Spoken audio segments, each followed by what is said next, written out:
Welkom by vandag se lesing oor distribusiebestuur en kleinhandel. Ons sal die 5 sleutelareas van kanaalbestuur ondersoek, noodsaaklik om jou teikengehoor effektief te bereik. Kanaalbestuur behels die strategiese seleksie, bestuur en motivering van indirekte verspreidingskanale om jou bemarkings- en verkoopsdoelwitte te bereik. Die eerste sleutelarea is strategiese beplanning en vennootkeuse. Definieer jou bemarkingsdoelwitte en identifiseer die ideale kanale gebaseer op faktore soos teikengehoor en produktipe.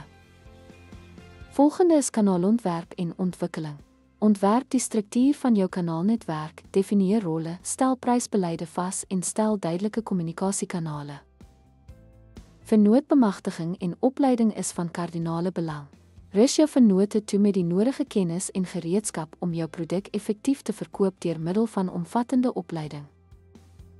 Prestasiebestuur en meting behels die monitering van jou kanaalvennote se prestasie deur gebruik te maak van statistieke soos verkoopsvolume en kliëntetevredenheid om areas vir verbetering te identifiseer.